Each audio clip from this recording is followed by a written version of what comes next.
Nah, kemudian yang akan kita bahas hari ini adalah terkait dokumen default untuk seleksi P3K tahun 2024. Halo, salam satu data. Hari ini Mimin kembali akan membahas terkait seleksi CASN tahun 2024. Nah, seperti biasa sebelum Mimin bahas, bagi teman-teman yang baru pertama kali menyaksikan channel Salam Satu Data, jangan lupa subscribe channel ini agar tidak ketinggalan informasi yang update dan terpercaya dari kami. Nah, kali ini Mimin akan bahas terkait paparan dari teman-teman BKN ya. Nah, ini kita mulai. Ini adalah dasar hukum pelaksanaan seleksi calon aparatur sipil negara tahun 2024 ya, teman-teman bisa lihat. Permen.PUN.RB dan Kemenpannya ini sudah dikeluarkan. Ini tidak Mimin bahas karena sudah pernah Mimin bahas ya.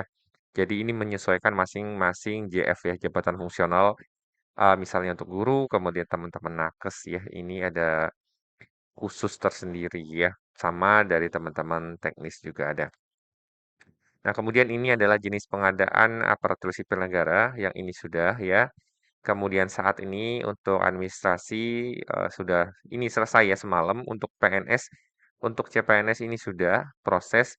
Nah, kita akan menunggu jadwal berikutnya yang belum dirilis itu adalah untuk pelaksanaan P3K di tahun 2024. Untuk yang kedua sini jadwal sudah dirilis ya, ini juga sudah sekarang sedang seleksi administrasi.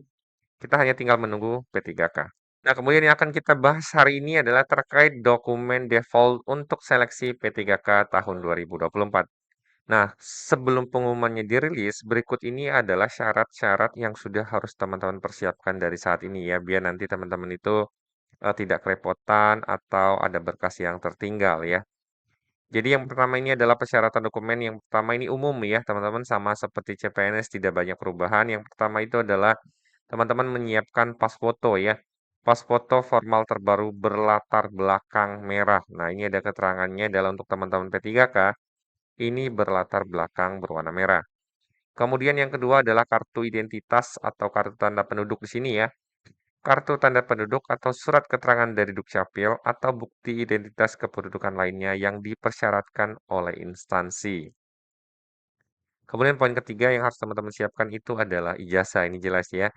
Ijazah asli atau bagi lulusan perguruan tinggi di luar negeri telah memperoleh surat keputusan penyetaraan ijazah dari kementerian yang menyelenggarakan urusan pemerintah di bidang pendidikan ya. Jadi kalau teman-teman itu ngambil sekolahnya atau kuliahnya di luar negeri, itu harus ada penyetaraan ijazah ya PI ya. Kemudian berikutnya adalah poin keempat, ini harus menyiapkan transkrip ya. Transkrip nilai asli atau bagi lulusan perguruan tinggi luar negeri melampirkan transkrip nilai dari dan surat keputusan hasil konversi nilai indeks prestasi kumulatif atau IPK dari kementerian yang menyelenggarakan urusan pemerintahan di bidang pendidikan. Nah, ini sama ya. Ada ijazah, kemudian ini adalah transkrip ya. Ini juga yang asli ya. Teman-teman harus pahami bahwa ini harus mengikuti yang namanya ketentuan format ya. Nah, untuk ketentuan formatnya sendiri sebenarnya ada dua ya. Dari yang disyaratkan dari regulasi dan ada yang dari instansi. Nah, perlu teman-teman pahami, setiap teman-teman melamar formasi di instansinya, jangan lupa teman-teman harus mengecek syarat dari masing-masing instansi ya. Misalnya ada format yang dikeluarkan dari instansi atau ada syarat tambahan yang diperlukan ya. Jadi pastikan syarat seleksi administrasi ini sangat penting ya. Jadi kalau teman-teman gagal di seleksi administrasi berarti teman-teman sudah dinyatakan kalah sebelum bertarung ya. Jadi pastikan untuk dokumen ini jangan sampai salah agar tidak ditolak berkasnya atau tidak memenuhi seleksi administrasi. Kemudian berikutnya adalah surat lamaran ya. Nah, ini biasanya setiap instansi itu masing-masing memiliki formatnya ya. Surat lamaran sesuai dengan persyaratan instansi yang sudah ditandatangani dan dibubuhi e-materai. Nah, kita tidak tahu apakah nanti juga akan diberlakukan untuk materai tempel ya. Karena melihat apakah nanti akan ada down lagi seperti kemarin ya Peruri untuk e-materai bermasalah beberapa hari sehingga akhirnya mengambil keputusan boleh dengan materai tempel ya. Nah, untuk surat lamaran ini juga teman-teman silakan cek di masing-masing instansi ya. Ini sama kepada ditujukannya, syaratnya gitu ya teman-teman bisa lihat. Kemudian berikutnya adalah surat pernyataan sesuai persyaratan instansi yang sudah ditandatangani dan dibubuhi e-materai. Nah, di sini misalnya Mimin contohkan yang poin 5 ya. Misalnya untuk surat lamaran. Nah, surat lamaran itu bisa teman-teman lihat contohnya seperti ini ya, di sini ada tanggalnya, ini Mimin ambil yang tahun kemarin ya. Nah, ini kurang lebih ada kepadanya, kemudian surat permohonan meliputi seleksi gitu ya. Kemudian teman-teman bisa baca, misalnya ini, dengan ini mengajukan permohonan untuk mengikuti seleksi calon aparatur negara dengan formasi apa, jabatan yang dilamar apa ya. Kemudian ada syarat-syarat yang dilampirkan. Nah, ini hanya contoh ya, perlu teman-teman pahami, ini hanya contoh, tidak semuanya harus seperti ini, karena masing-masing instansi punya formatnya masing-masing.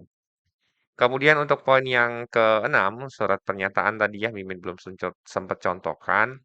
Surat pernyataan ini berikut dengan 5 poin juga ya, jadi teman-teman bisa lihat. Nah, di sini ada keterangan nama, tempat tanggal lahir, agama, alamat, dengan ini menyatakan ada poin-poin nih ya. Jadi di sini ini mengikuti dari masing-masing instansi juga ya. Di sini Mimin contohkan ini adalah untuk Pemprov Lampung ya, teman-teman bisa isi dan dikasih dengan e-materai juga. Nah, ini juga perlu teman-teman siapkan nanti ya, tapi nanti ini, belum bisa teman-teman print ya. Untuk poin surat lamaran, surat pernyataan, ini teman-teman nunggu pengumuman dari instansi ya. Kalau pas foto, KTP, ijazah, dan transkrip, ini pasti teman-teman bisa siapkan ya, saat ini. Kemudian berikutnya juga surat pengalaman kerja. Nah, surat pengalaman kerja ini, surat rekomendasi pengalaman kerja. Nah, ini ada beberapa contoh ya, misalnya dari teman-teman BKN tahun kemarin formatnya seperti ini ya. Contoh format surat keterangan pengalaman bekerja. Karena ada beberapa kan yang memang memerlukan pengalaman kerja ya. Nah, kemudian ada tambahan misalnya kalau di Pemprov Lampung contohnya adalah seperti ini ya. Surat keterangan bekerja telah melaksanakan tugas, kemudian ini digunakan untuk melamar apa pada jabatan fungsional apa ya. Ini minimal berapa tahunnya gitu ya sudah dibuatkan. Kemudian ini juga ada contoh untuk surat keterangan aktif bekerja ya. Surat keterangan aktif bekerja secara terus-menerus pada pemerintah Provinsi Lampung. Jadi ada surat keterangan tambahan yang membuktikan bahwa pelamar itu memang aktif ya. Kan memang syaratnya adalah minimal 2 tahun ya atau 3 tahun. Nah, jadi ada keterangan yang memperkuat bahwa yang bersangkutan ini memang benar bukan honorer bodong ya, memastikan yang bersangkutan ini memang aktif ya. Jadi ada penanggung jawabnya ya. Walaupun keasliannya kan kembali kepada yang buat dia, tapi setidaknya ini akan menjadi hal yang bisa dipermasalahkan ketika suatu saat memang terjadi maladministrasi. Nah, kemudian berikutnya adalah sertifikat ya. Jadi sertifikat ini adalah opsional ya. Misalnya yang pertama adalah sertifikat pendidik untuk P3K Guru. Ini bagi teman-teman yang ikut P3K Guru yang ingin mendapatkan afirmasi dan sudah punya serdik tentunya ya. Jadi kalau teman-teman punya serdik, teman-teman kan bisa melampirkan serdik teman-teman ya karena memang sudah berserdik. Kemudian poin kedua bagi jabatan yang mewajibkan surat tanda registrasi atau SR untuk P3K tenaga kesehatan. Nah, ini khusus bagi nakes ya, itu menggunakan STR, biasanya ada STR-nya. Kemudian ada berikutnya adalah sertifikat yang ditentukan instansi pembina untuk P3K teknis. Nah, instansi pembina ini menyesuaikan dengan jabatan fungsional yang dilamar ya. Misalnya mungkin ada beberapa sertifikat khusus atau keahlian khusus yang harus dimiliki untuk melamar suatu formasi tertentu. Jadi bagi teman-teman yang melamar di formasi P3K di tahun 2024, teman-teman pastikan selalu update informasi pengumuman dari masing-masing instansinya ya. Kemudian pastikan bahwa seleksi administrasinya itu sesuai ya dengan yang dilamar, kemudian tidak ada yang salah ya, walaupun ada masa sanggah ya.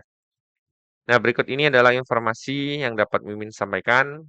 Jika teman-teman ada pertanyaan, silahkan komen di kolom komentar. Semoga informasi dari Mimin bermanfaat. Salam satu data.